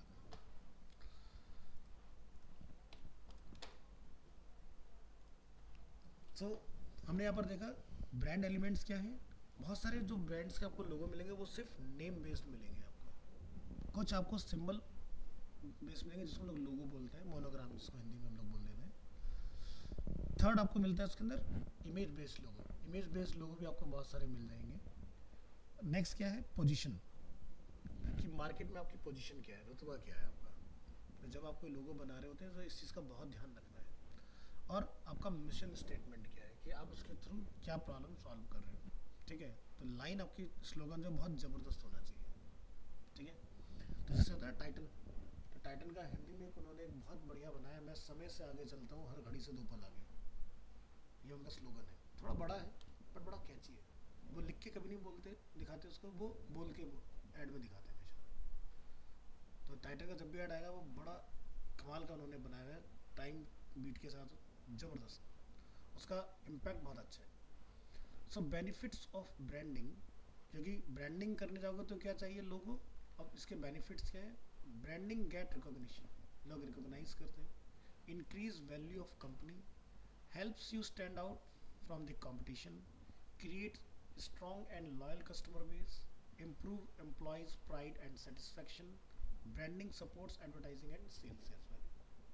ये सारे एडवांटेजेस हैं जो आपके ब्रांडिंग के साथ एसोसिएटेड है। तो एग्जांपल के लिए आप अगर गूगल में काम करो तो आपका अपना आप ही अलग ही वो रहेगा ना, कि मैं गूगल में काम करता हूँ या मैं एपटेक में काम करता हूँ या मैं इस कंपनी में काम कर रहा हूँ। अब आप एक कंपनी में काम करते हो जिसको कोई जानता नहीं है, एक आप ऐसे कंपनी में काम करते हो जिसमें आप अच्छा गूगल, अरे यार क्या बात है, एग्जाम्पल ऐसा समझो। सो यहाँ पर समझ में आया कि प्राइड एंड सेटिस्फेक्शन क्या चीज़ है। तो ये है ब्रांड का कमाल। तो जब आप कोई चीज़ पहनते हो, कोई चीज़ आप कैरी करते हो साथ में, तो ब्रांड बहुत ज़्यादा मैटर करता है। ठीक है, अब एडवर्टाइजिंग क्या है। Advertising is a set of marketing communication activities used for communicating information about product, services and ideas through various marketing channels or media. Advertising are paid marketing tactics to promote and services. So majorly 3 types of advertising methods. Number 1 पर आता है ATL, जिसको हम लोग बोलते हैं above the line, जिसके अंदर आपका आता है television, newspaper, outdoor and radio. Outdoor क्या होता है, जो हम लोग होर्डिंग्स देखते हैं, यूनिपोल्स वगैरह जो बड़े बड़े लगे होते हैं 20x10 के, जो आपके लगे होते हैं साइड्स, वो चीज़ को आउटडोर बोलते हैं हम लोग। BTL, below the line advertising activity, यानी कि ऑटो के ऊपर हम लोग एडवर्टीजमेंट कर रहे हैं, पैम्पलेट डिस्ट्रीब्यूशन कर रहे हैं, ट्रेड शो कर रहे हैं, नुक्कड़ नाटक कर रहे हैं, टेली मार्केटिंग कर रहे हैं, इस तरह की चीज़ों हम लोग क्या बोलते हैं, BTL एक्टिविटीज़। थर्ड जो हमारा नया इंट्रोड्यूस है विच इज़ डिजिटल एक्टिविटीज़, जिसमें हम लोग ईमेल्स करते हैं, SMS करते हैं, Google ads, Facebook ad, lead generation and brand awareness. ठीक है, तो अभी तक पिछले 10 सालों में जो यहाँ पर डेली एनसीआर में सबसे ज़्यादा फेमस था वो था ATL एंड BTL। अब धीरे धीरे लोगों को सोशल मीडिया का इम्पैक्ट समझ में आ रहा है, और अब आज के दिन हर एक कंपनी इस प्लेटफॉर्म के ऊपर अवेलेबल है। आप कोई प्रोडक्ट अगर खरीद के लेके आते हैं तो आप देखते हो उसकी पैकेजिंग के ऊपर फॉलो करने के लिए फेसबुक का और आपको उसका लिंक मिल जाता है, डिफरेंट प्लेटफॉर्म का, लिंक्डइन वगैरह का या ट्विटर का। So main types of advertising जैसे कि ब्रांड एडवर्टाइजिंग या ई-कॉमर्स एंड रिटेल एडवर्टाइजिंग हम लोग कर सकते हैं, पॉलिटिकल एडवर्टाइजिंग हो सकती है, कॉर्पोरेट एडवर्टाइजिंग हो सकती है, publics and social advertising, feedback and survey advertising and business advertising. इतनी तरह की आप डिफरेंट एडवर्टाइजिंग्स कर सकते हो। अब एडवर्टाइजिंग के अंदर 2 चीज़ आती हैं, one is promotion and promotion mix. Promotion is an element of marketing mix. Promotion is any type of marketing communication used to inform about product, brand, services and issues to its target audience. The aim of promotion is to increase awareness, develop interest, get sales and create loyalty. So इसमें आपके 3 factor आते हैं, जैसे कि advertising, personal selling, sales promotion और direct marketing, public relation and publicity, event, exhibitions and trade show. तो publicity की अगर हम लोग बात करते हैं तो पब्लिसिटी आप कहाँ से ले सकते हैं, रिपोर्टर्स के थ्रू, कि किसी ने आपके लिए कोई रिपोर्ट प्रिंट किया है, कोई जर्नलिस्ट हो सकता है जो आपका इंटरव्यू वगैरह कर देता है, या फिर आप किसी इन्फ्लुएंसर के थ्रू अपनी मार्केटिंग करा सकते हैं। जैसे कि आप देखते हो कि सोशल मीडिया के ऊपर जो इन्फ्लुएंसर्स होते हैं, एक तो होते हैं कि जो डायरेक्ट काम कर रहे हैं, एक होता है कि इन्फ्लुएंसर हायर किए जाते हैं ब्रांड के लिए। जैसे सोशल मीडिया पर आपने सबसे ज़्यादा देखा होगा कंट्री डिलाइट, देखते हो उन्होंने बड़े से बड़े फेस को लिया और छोटे से छोटे फेस को लिया। भाई बड़े फेस को लेने से क्या होता है, इंगेजमेंट आती है कि लोग रुक के देखते हैं कि अरे माधुरी दीक्षित भी इसके बारे में बोल रही हैं, कंट्री डिलाइट के बारे में। ठीक है, और चाय वाले से मादृश्य घर में यूज़ ना करती हो, एग्जाम्पल। अब उन्होंने बिल्कुल नॉर्मल बंदे को लिया जो कि कोई पब्लिक फेस नहीं है, बहुत ज़्यादा फेमस पब्लिक फिगर नहीं है, नॉर्मल आदमी है, ठीक है। उन्होंने हाउस वाइफ को टारगेट किया, जिनके यहाँ पर वो लोग प्रोडक्ट डिलीवर करते हैं, उनको बोलते हैं कि सर आप हमारे लिए एक ऐड शूट कर देंगे, हमारा बंदा आएगा घर पे आपका वो पूरा ऐड बना देगा, आप बस 2-3 घंटे अपने दे दीजिएगा। तो क्या होता है, इससे हम लोग लोकल लोगों के साथ बहुत अच्छे से कनेक्ट हो पाते हैं कि भाई आप बहुत बड़े फेस के साथ ना आके नॉर्मल से बंदे के साथ अपना ऐड बना रहे हो, उस पर भी आपको अच्छा इंगेजमेंट मिल रहा है। तो कंट्री डिलाइट आज की डेट में बिना किसी दुकान को ओपन करे, बिना किसी स्टोर को ओपन करे, आज हर घर में अवेलेबल हो पाया जस्ट बिकॉज ऑफ उसने ग्राउंड वर्क सबसे ज़्यादा किया है, ठीक है। उसने बड़े लोगों को भी उठाया, छोटे लोगों को भी उठाया। तो बड़े लोग, भाई सीधी सी बात है, अगर कोई फिल्म स्टार कंट्री डिलाइट का दूध लेना चाहेगा तो वो नॉर्मल आदमी वाले से भरोसा करके थोड़ी ना लेगा ऐड से, वो तो किसी फेमस पर्सन को देखेगा ना। वो हो सकता है उसका तो डायरेक्ट कॉल कर ले, हाँ जी माधुरी जी बताओ आप इस्तेमाल कर भी रहे हो कि नहीं कर रहे हो, क्योंकि उनके पास तो डायरेक्ट अप्रोच है ना, हम तो नहीं पूछ सकते। तो हम तो ये कहते हैं फिल्म स्टार्स तो हमें दिखाते हैं खाली, जैसे आप लोग थम्स अप अगर खरीद रहे हो, पेप्सी अगर आप खरीद रहे हो, या लेस के चिप्स आप खरीदते हो, तो क्या एक्चुअली वो लोग थोड़ी ना कंज्यूम करते हैं, वो तो आपको मार्केट कर देते हैं और हम उसको यूज़ कर लेते हैं बाद में। अब जैसे एग्जांपल के तौर पर एप्पल के जो सीईओ थे आपके स्टीव जॉब्स, ठीक है। उन्होंने एप्पल का प्रोडक्ट बना के दुनिया को चिपकाया, लेकिन कभी अपने घर में यूज़ नहीं होने दिया, ठीक है। मैकडोनल्ड का जो आप बर्गर खाते हो, कभी मैकडोनल्ड वाले ने अपने घर में नहीं खाने दिया। ओला ओवर में आप बैठ के चलते हो, ठीक है, ओला ओवर वाले के पास आज तक अपनी खुद की कार नहीं है, ठीक है। और हम जब 4 पैसे कमाते हम लोग सबसे पहले क्या सोचते हैं, कार खरीद के लाएंगे। सोचो वो पूरी दुनिया में कार चला रहे हैं, प्लेन चला रहे हैं अपने, ठीक है, लेकिन खुद का नहीं खरीदा हुआ एक भी। लोगों का इन्वेस्ट कराया, अपना प्लेटफॉर्म दिया और वहाँ से लोग उसको यूज़ कर रहे हैं। तो समझ रहे हो कि जैसे हम लोग मैकडोनल्ड का प्रोडक्ट अगर यूज़ करते हैं, मैकडोनल्ड का प्रोडक्ट की जो सेल्फ लाइफ होती है सिर्फ 5 मिनट की होती है। यानी कि आपने ऑर्डर प्लेस किया, आप उसको फटाफट से 5 मिनट के अंदर कंज्यूम कर लेते हैं, ठीक है। नहीं तो उसका गुड बैक्टीरिया खत्म, बैड बैक्टीरिया का प्रोसेस स्टार्ट हो जाता है, क्योंकि फ्रोजन होता है ना सारा मटेरियल उसके अंदर, लाइफ नहीं है उसकी। ये सबसे बड़ी प्रॉब्लम है इन सब चीज़ों के अंदर। हम लोग बड़े आराम से घर पे बैठ के तसल्ली से ऑर्डर करते हैं, 45 मिनट में अंदर डिलीवर करके जा रहा है, उसके बाद आप पॉइजन खा रहे हो, क्योंकि हमें पता नहीं है, लैक ऑफ अवेयरनेस, है ना। सो इन्फ्लुएंसर वाला जो हम लोग पार्ट यहाँ देख रहे थे, तो इन्फ्लुएंसर डायरेक्ट भी होते हैं और इन्फ्लुएंसर आपके साथ कनेक्ट होके भी काम करते हैं, और इन्फ्लुएंसर इंडिविजुअल हायर भी किए जा सकते हैं। जैसे बोलते हैं ना कि पेड पार्टनरशिप है, कि हो सकता है भाई आप फेमस पर्सनैलिटी और हम दोनों पेड पार्टनरशिप कर रहे हैं उसके अंदर, ठीक है। उसमें आप भी अपना प्रोडक्ट पिच कर रहे हो, मैं भी अपना प्रोडक्ट पिच कर रहा हूँ एक ही ऐड के अंदर। और पीआर और पब्लिक रिलेशंस के थ्रू भी हम लोग कर सकते हैं। सो मैनी वेज और method to generate publicity, like public speeches, आप पब्लिक में बोलिए, आप अपने ऑनलाइन इंटरव्यूज़ वगैरह कीजिए, इंटरव्यू दीजिए, conducting seminar, webinars, charitable donations कीजिए, इनोग्रेट कीजिए इवेंट्स को, जो फिल्म स्टार वगैरह आए, पॉलिटिशियंस आए, फेमस पर्सनैलिटीज़ आपके यहाँ पर विजिट करें। इससे क्या होता है कि आपके यहाँ पर ज़्यादा से ज़्यादा लोगों का आप देखते हो विजिट हो जाती है। जैसे बॉम्बे वगैरह में या दिल्ली वगैरह में अगर कोई जिम की ओपनिंग होती है, तो हम लोग क्या करते हैं, किसी फिटनेस फ्रीक को बुलाते हैं जिसका नाम बहुत अच्छा हो। तो उसके चक्कर में क्या होगा कि भाई हज़ारों की तादाद में लोग देखने आ जाते हैं। तो मुझे बंदे को तो एक को बुलाने का पैसा पे करना पड़ा, लेकिन 1000 लोग फ्री में आ गए, और मैंने थोड़ा सा मार्केटिंग कर दी कि भाई इस दिन यहाँ पर इसके इनॉग्रेशन के लिए ये बंदा आ रहा है, XYZ जो भी जिसको भी आप बुला रहे हैं, ठीक है। तो इससे क्या होता है कि एक अच्छा खासा फुटफॉल आपके लोकेलिटी पे क्रिएट होता है।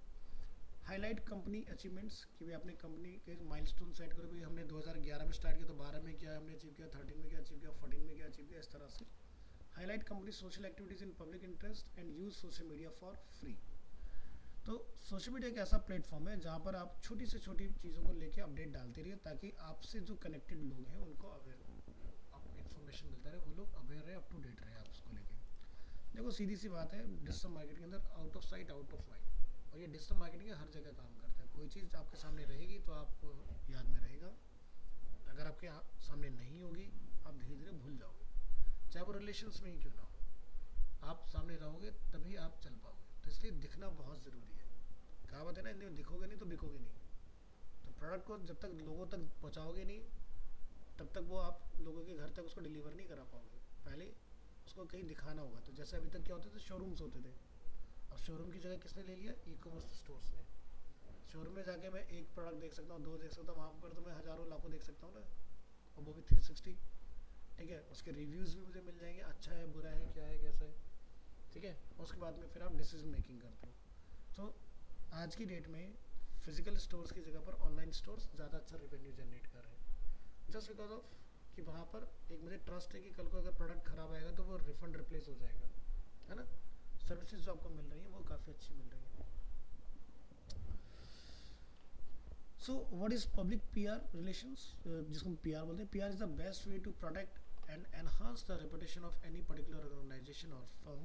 A company's survival and growth depends on its reputation in market. PR is the practice of maintaining a healthy and positive relationship between organizations and its public employees, financial partners and markets. So ये कुछ भी हो सकता है। So how to do a company PR and PR strategies. So how to do a company PR, तो जिसमें आप क्या कर सकते हैं, ऑन मीडिया, यानी कि आपका अपना खुद का क्या क्या मीडिया हो सकते हैं, जैसे कि आपकी खुद की अपनी वेबसाइट, आपके अपने catalogs, brochures, blogging, emailers, newsletters and social media platform, जहाँ पर जाके आप अपने बारे में न्यूज़ वगैरह पब्लिश कर सकते हो, अपने आर्टिकल्स लिख सकते हो। Paid media like search engine marketing, Google, Bing, Yahoo. Social media marketing like Facebook, Instagram, LinkedIn, Twitter, YouTube, WhatsApp, Messenger, Snapchat. And influencer marketing और newspaper ads, TV ads and outdoor activities. ये सब किस में आते हैं, paid media के अंदर। बात करते हैं अर्न मीडिया कि आपने अर्न क्या किया है। So mentions in news and reviews, positive comments and reviews by customer in search engines and social media, organic traffic on website, increase in followers on social media, get referrals and recommendation by client. So ये क्या हुआ आपका earn media, जिसको बोलते हैं word of mouth. ठीक है, तो लोग आपके बारे में बात करें, आपके बारे में रिकमेंड करें। इसको जनरली ऐसा समझो कि लेट्स से एग्जांपल के लिए आपके पास बाइक है, इनके पास बाइक नहीं है, और ये कोई बाइक प्लान कर रहे हैं। आप कहते हो यार तुम्हारे पास कौन सी बाइक है, यू सेड कि लाइक मेरे पास पल्सर बाइक है फॉर एग्जांपल। क्या उसका फीडबैक है, यार बहुत बढ़िया है। तो ऑटोमेटिकली आपने एक प्रोडक्ट को मार्केट किया वर्ड ऑफ माउथ के थ्रू, यानी कि आपका एक्सपीरियंस जो उसके साथ जुड़ा हुआ है। ठीक है, अगर उनका बजट होगा, उसका जो मेंटेनेंस है खरीदने के बाद में, अगर वो सब पॉकेट फ्रेंडली है तो यस डेफिनेटली उनका डिसीजन बनेगा। ना ले एक बार लेकिन जाके चेकआउट ज़रूर करेंगे। ठीक है, तो हम लोग खुद भी चलते फिरते ऑटोमेटिकली मार्केटिंग करते होते हैं। जैसे आपने कहीं पर कोई स्ट्रीट फूड एंजॉय किया, ठीक है, आप अगर कल को किसी दूसरे फ्रेंड के साथ जा रहे हो, क्या बोले यार वहीं चलते हैं, उसका खाना बड़ा अच्छा है, वहाँ पर चलते हैं। ये क्या है, मार्केटिंग ही तो है। और ये क्या है, अर्न मीडिया, यानी कि वर्ड ऑफ माउथ। सो जैसे इसमें अलग अलग टाइप्स हम लोग देख रहे हैं कि आपने कोई बहुत अच्छा काम किया और आपको लेके किसी न्यूज़ ने, मैगजीन्स ने आपके लिए आर्टिकल लिख दिया, तो ये क्या हो गया, अर्न किया आपने। ठीक है, आपने इसके लिए कुछ पे नहीं किया। आपके गूगल के ऊपर अच्छे रिव्यूज़ हैं, पॉजिटिव कमेंट्स आपको वहाँ पर मिल रहे हैं जो आपके कस्टमर्स आपको दे रहे हैं। ठीक है, सर्च इंजन और सोशल मीडिया के ऊपर आपको अच्छे फीडबैक मिल रहे हैं। ठीक है, सो ये सब आपका अर्न मीडिया का पार्ट होता है। Sales promotions and how to increase sales in marketing. Sales promotion act as a stimulator tool for consumers promotions aimed at final consumer. Sales promotion is a type of pull marketing techniques help to increase sales. Two types of sales promotion. First आता है consumer sales promotion जिसको बोलते हैं B2C, और दूसरा आता है हमारा ट्रेड सेल्स प्रमोशन जिसको बोलते हैं B2B। सो सेल्स कैसे बूस्ट की जा सकती है, जितने भी हम लोग यहाँ पर पॉइंट्स देख रहे हैं ये हर जगह काम नहीं करेंगे, लेकिन चलेंगे इनमें से ही। सो जैसे कि पहला पार्ट क्या था, डिस्काउंट। आज की डेट में हर जगह जहाँ भी आप जाते हो आप ज़रूर से बात करते हैं डिस्काउंट किया होगा। ठीक है, हमें पता है सामने वाला बंदा हो सकता है कि दे, हो सकता है ना भी दे, लेकिन पूछने में क्या जा रहा है ना। या फिर वो ऑलरेडी पहले से प्राइस स्लाइस करके लिख के बैठे होते हैं कि भाई 1000 का प्रोडक्ट है 599 या 699 समथिंग का है ना। दूसरा ऑप्शन क्या होता है, गिफ्टिंग। तो डिस्काउंट बहुत इंपॉर्टेंट पार्ट है और आपको ज़रूर से इसको यूज़ करना चाहिए। ठीक है, एग्जाम्पल ऐसा समझो कि आज की डेट में रिटेलर्स जो है ना, जैसे आप अपने घर के लिए ग्रॉसरी खरीदने जाते हो, जैसे 10 रुपये का बिस्किट का पैकेट है तो आपसे वो 10 रुपये चार्ज नहीं करता शॉप वाला, वो आपसे 9 रुपये लेता है।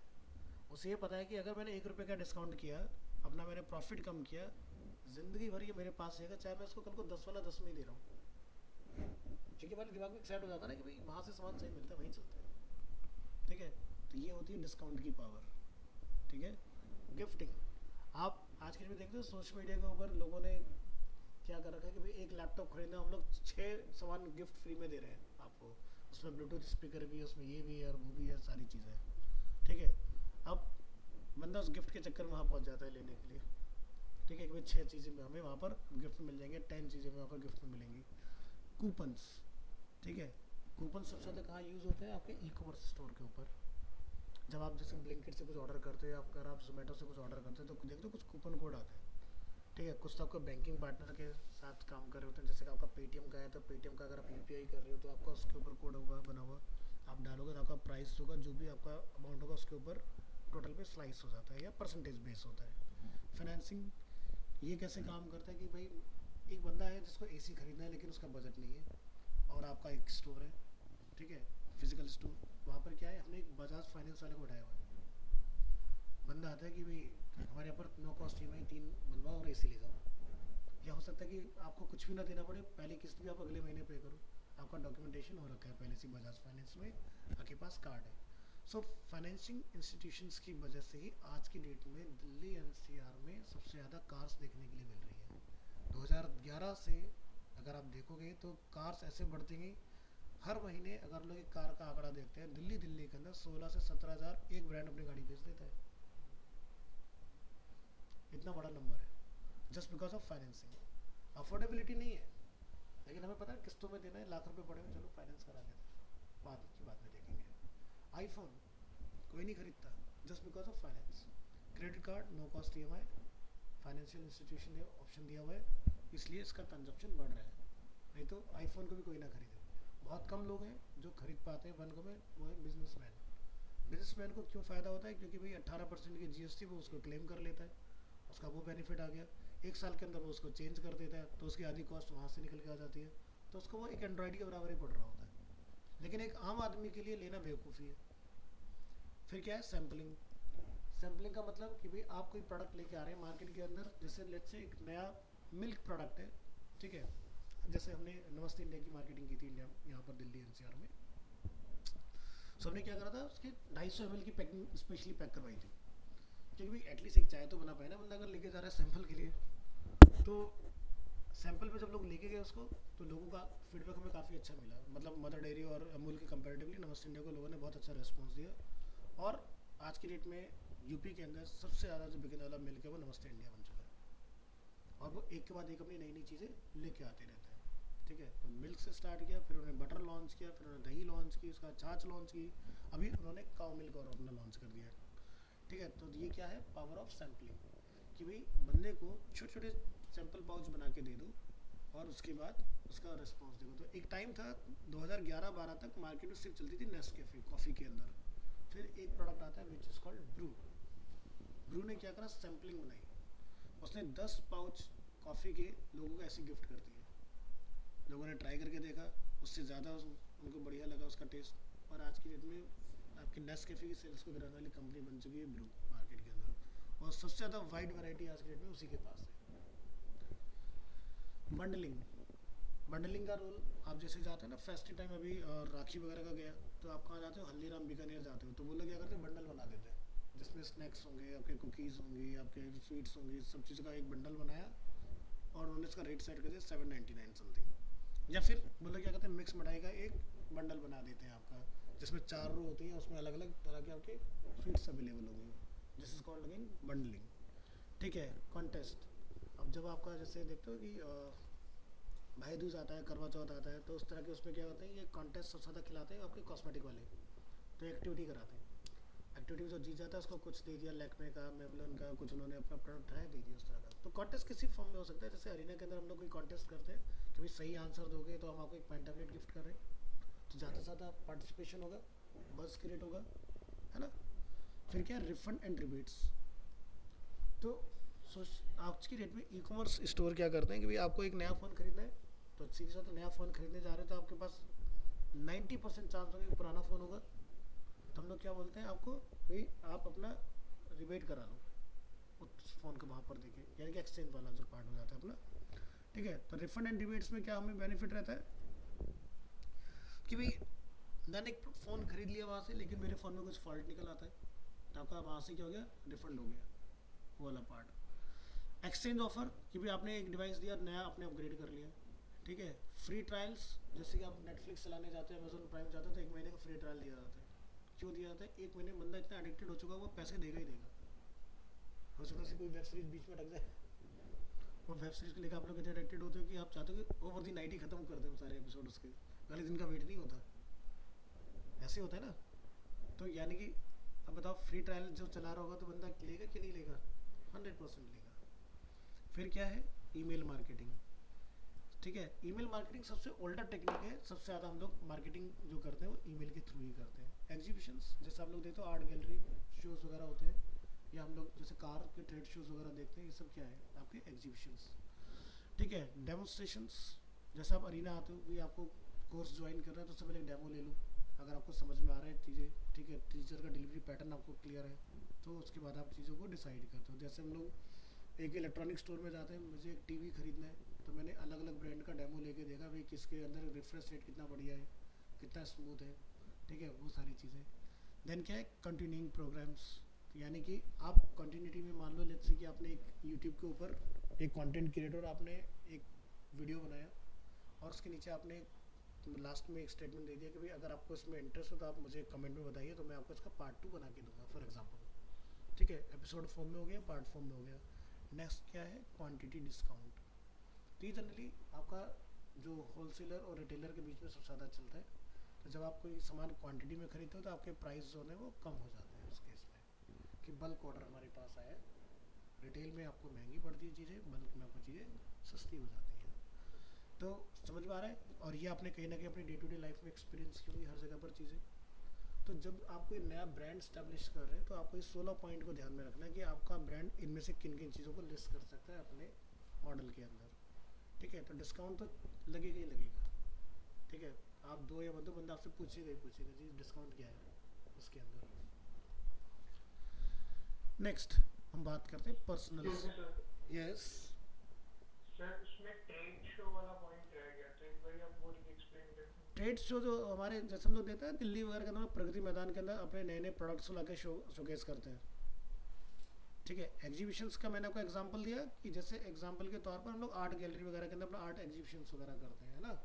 और ट्रेड शो आपके होते हैं जो फेयर्स वगैरह होते हैं, जहाँ पर आपके अलग अलग तरह के प्रोडक्ट्स ला के कंपनियाँ दिखाती हैं, डिफरेंट डिफरेंट कंट्री हो सकती हैं, डिफरेंट डिफरेंट ब्रांड्स। जैसे भी आपका ईवी का ट्रेड शो हुआ था, ठीक है। तो ईवी में जो बड़ी बड़ी कंपनियां आई थी जिसके अंदर उन्होंने अपने ट्रक्स दिखाए हैं, बसेस दिखाई हैं, कार्स दिखाई हैं, बाइक्स दिखाई हैं। जैसे 2008 का जब ट्रेड शो हुआ था, उसके अंदर पल्सर बाइक को सीएनजी में दिखाया गया था। वो बात लगे आई नहीं, लेकिन बाइक को उन्होंने सीएनजी में दिखाया। लेकिन उसके बाद एक्टिवा जो है वो सीएनजी में आई। अवेयर हो आप लोग या नहीं मुझे नहीं पता, बट एक्टिवा सीएनजी में अवेलेबल हुई है दिल्ली के अंदर। 2 सिलेंडर होते थे आगे, ठीक है, एक्टिवा जैसी स्कूटी के अंदर। उसी तरह से जैसे अभी जो हमारा कार का हुआ था इस साल की स्टार्टिंग में, तो नेक्सॉन कार है ना, तो उसको भी उन्होंने सीएनजी में लॉन्च किया था उसके अंदर। बट उन्होंने मार्केट में लॉन्च नहीं किया, लेकिन उन्होंने वहाँ डिस्प्ले किया कि नेक्सॉन भी जो हमारी कार है, टाटा वालों ने बोला था वो उसमें आएगी। लेकिन उन्होंने पंच को लॉन्च किया, लेकिन उसको उन्होंने होल्ड कर दिया प्रोजेक्ट को। तो ट्रेड शोज़ ये होते हैं जहाँ से बेसिकली ट्रेड जनरेट होते हैं, लोगों के इंटरेस्ट का पता चलता है और उसके बेसिस पर फिर आगे डिसीजन होते हैं। पता चला आप एक प्रोडक्ट मार्केट में लेके आ जाते हो, लेकिन लोग उसको यूज़ करने के लिए तैयार ही नहीं है, तो क्या होगा? आप सोचो कि मैन्युफैक्चरिंग आप पूरी यूनिट बैठाओगे ना, आपका सब कुछ वेस्ट हो जाएगा उस केस में। तो लोग देखते हैं रिस्पॉन्स कंपनियाँ ट्रेड शो के अंदर कि भाई क्या रिस्पॉन्स हमें मिल रहा है। जैसे भी एक ट्रेड शो में एक वो आया था गॉट बूस्ट,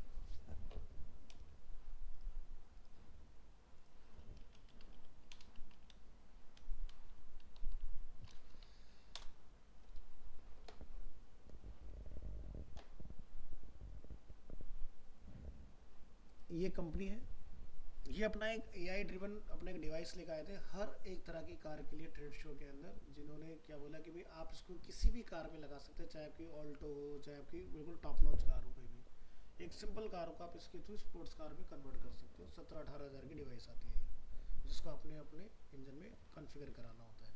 और ये एआई बेस्ड है, आप इसको पूरा कंट्रोल कर सकते हैं तरीके से। ये आपकी कार का जो पिकअप होता है उसको काफ़ी एनहांस कर देता है।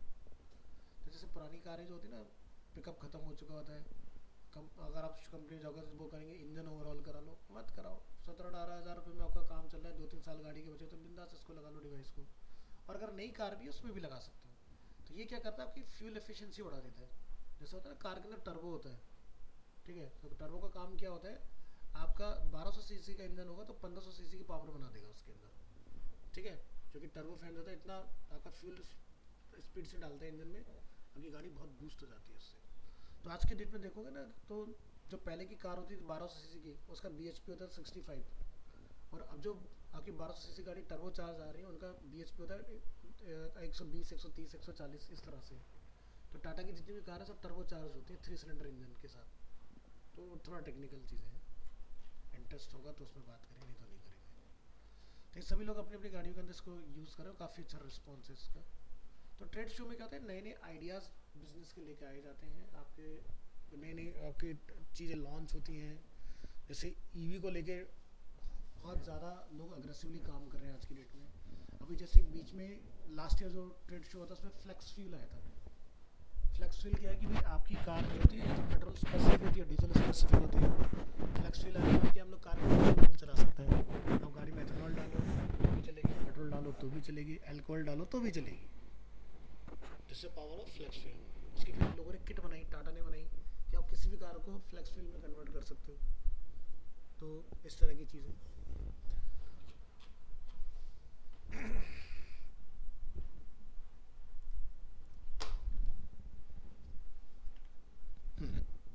सो पर्सनल सेलिंग की बात करेंगे। In marketing, personal selling is a method where marketers tries to convince the prospect to buy a given product और सर्विस.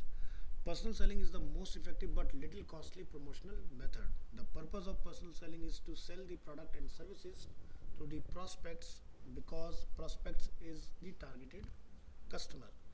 So features क्या है personal selling के? It is a two-way communication. In this, buyer and seller communicate face to face. It is an oral communication. Here marketers can get immediate feedback. It helps to develop a deep personal relationship as well apart from selling relationship with customer. So personal selling यानी कि जहाँ पर दो लोग एक दूसरे के सामने बैठ के बात करते हैं, ठीक है, कि मैं आपके पास आता हूँ, एक मीटिंग हमने फिक्स की और उसके बाद में हम आपसे वन ऑन वन आके अपने प्रोडक्ट और सर्विस को लेकर डिस्कशन कर रहे हैं। तो उसमें क्या होगा, जैसे आप एक ओवर दी कॉल बात करते हो, ठीक है, आपको कॉल किया, आपने बोला ठीक है आप मुझे ना एक हफ्ते बाद कॉल कर लेना, तो मुझे इसमें आपकी बॉडी लैंग्वेज पता नहीं चल रही है कुछ भी, ठीक है। एक है कि मैं आपसे सामने सामने बैठ के अगर बात करूँगा तो आपकी बॉडी लैंग्वेज से मैं बहुत इजीली पता लगा सकता हूँ कि आप मेरे प्रोडक्ट और सर्विस में इंटरेस्टेड हो या नहीं हो। तो इतने से मुझे आइडिया लग जाए, क्योंकि जो सेल्स वाले लोग होते हैं उन्हें सामने वाले बंदे की बॉडी लैंग्वेज से पता लग जाता है कि ये इंटरेस्टेड होगा कि नहीं होगा, और वो लोग उसी हिसाब से आपको प्रोडक्ट और सर्विसेज अपने पिच कर रहे होते हैं। तो जैसे देखते ना, कभी आपने मे बी एक्सपीरियंस किया है नहीं क्या कि घर पर आप हो और आपके घर पर कोई डोर पर आता है बंदा और कोई आपको डोर पर आके कोई आपकी मम्मी को कुछ सामान बेच के चला जाता है। वो भाई साहब इतना अपनी मार्केटिंग में इतना माहिर खिलाड़ी होता है, बंदा वो जाएगा नहीं जब तो बेचेगा नहीं, कुछ तो बेच के जाएगा, मतलब कह रही नहीं भाभी जिसका ये फ़ायदा होगा, इससे आपका काम जल्दी हो जाएगा। एग्जाम्पल, वो डिपेंड करेगा प्रोडक्ट क्या है, और वो कन्विंस करके भाई साहब दे के जाएगा ही जाएगा आपको, ठीक है, क्योंकि वो सामने वाले बंदे को बोलने का मौका ही नहीं देता। अब फिर आप क्या करते भाई, पीछा छूटे दो, ख़त्म करो, ठीक है। तो एक तो इस तरह के होते हैं चेप वाले एक होते हैं जो तरीके वाले होते हैं। जैसे कि आप एक कार खरीदना चाहते हो, तो ऐसा तो नहीं कार आप ऑनलाइन खरीद लोगे, अवेलेबल हो गया आज की डेट में, ऐसा नहीं है, हम लोग रजिस्ट्रेशन बुकिंग सब कर सकते हैं। बट आप शोरूम पर जाते हो तो सेल्समैन से डायरेक्ट मिलते हो ना, वन ऑन वन, ठीक है। हो सकता है आप i10 का बजट लेके गए लेकिन i20 का पसंद आ गया आपको, उसने आपको थोड़े से और बेटर बेनिफिट्स बता दिए, तो वो उसके स्किल्स है कि वो आपको i10 से i20 पर ले आता है, या हो सकता है वो आपको और उससे ऊपर लेके चला जाए, ठीक है। क्योंकि आप यहाँ बैठकर आज वो चीज़ का प्लान करो जो आपने 3 साल पहले सोचोगे मैं ये लूँगा, लेकिन टेक्नोलॉजी बदल गई ना, तो हो सकता है उतने में मुझे कुछ अच्छा मिल जाए, तो डिसीजंस चेंज हो जाते हैं। तो पर्सनल सेलिंग के ये बड़े बेनिफिट्स आते हैं। बट क्या है, इसके अंदर कॉस्ट सबसे ज़्यादा इन्वॉल्व है, या तो सामने वाली पार्टी आपके पास है तो उसकी कॉस्ट इन्वॉल्व है, या फिर आप जा रहे हो तो आपका टाइम इन्वॉल्व है उसके अंदर, ठीक है, ये चीज़ है। तो प्रोसेस क्या होता है, फर्स्ट हम लोग प्रॉस्पेक्ट को ढूंढ के निकालते हैं और इवेल्युएट करते हैं, ठीक है। फिर क्या आता है, हम लोग एक मीटिंग प्रिपेयर करते हैं, लाइन अप करते हैं, अप्रोच के लिए प्रेजेंटेशन वगैरह आप बनाएंगे, अपना ओवरकमिंग ऑब्जेक्शंस देखेंगे, क्लोजिंग द सेल्स करेंगे एंड फॉलो अप करेंगे उसके बाद। तो ये स्टेप्स हैं वन बाय वन कि किस तरह से आप इस पॉइंट तक आएंगे। तो डायरेक्ट नहीं करना है, पहले क्या करेंगे, अपने प्रोस्पेक्ट को टारगेट करो, ढूंढो कि कौन आपका प्रोस्पेक्ट क्लाइंट है, ठीक है, टारगेट ऑडियंस कौन है आपका। उसके बेसिस पर आप अपना मीटिंग के लिए लिंक्डइन के थ्रू आप उनकी डिटेल निकालें या फिर जो मर्जी आप प्रोसेस फॉलो करें, ठीक है। फिर अपनी प्रेजेंटेशन एक बढ़िया सी बनाइए जिसमें सारे पॉइंट्स क्लियर होने चाहिए डिटेल में, और वहाँ पर अगर आपको उस प्रेजेंटेशन के दिखाने में कोई क्वेश्चन एनकाउंटर होता है उसको अच्छे से हैंडल करो। फिर अपनी क्लोजिंग पॉइंट्स बोलिए वहाँ पर, और उसके बाद में आके अपना 1 से 2 हफ्ते के बाद में अपना फॉलोअप वगैरह करना स्टार्ट कीजिए चीज़ों का। इमीडिएट फॉलोअप नहीं करना चाहिए कि नहीं आज ही आ जाओ, कल ही आ जाओ, ऐसा है वैसा वाली चीज़ें नहीं होनी चाहिए। सामने वाले बंदे को फ्रीडम होना चाहिए उसके डिसीजन के अंदर। बात करते हैं direct marketing. Direct marketing is a marketing activity where potential and returning customers are contacted directly by the company instead of having an indirect medium between their और मिडल मैन। जैसे types of direct marketing like face to face, door to door, kiosk marketing, leaflet handouts, telemarketing, email marketing, SMS marketing, coupons या फिर physical mail. ये सब आपके किस में आते हैं, डायरेक्ट मार्केटिंग के चैनल से। इसमें कोई भी मिडलमैन नहीं होगा, यानी कि ब्रांड सीधे अपने टारगेट ऑडियंस तक कम्युनिकेट कर रहा होगा, ठीक है। सो नेक्स्ट क्लास में लोग देखेंगे गोरिल्ला मार्केटिंग से कि गोरिल्ला मार्केटिंग क्या होती है, और उसके कुछ आपको अच्छे से एग्जांपल्स दिखाएंगे। सो इसका आज की डेट में आपको काफ़ी अच्छा यूज़ दिल्ली एनसीआर की मार्केटिंग में देखने के लिए मिल रहा है, ठीक है। तो आज के लिए इतना रखते हैं।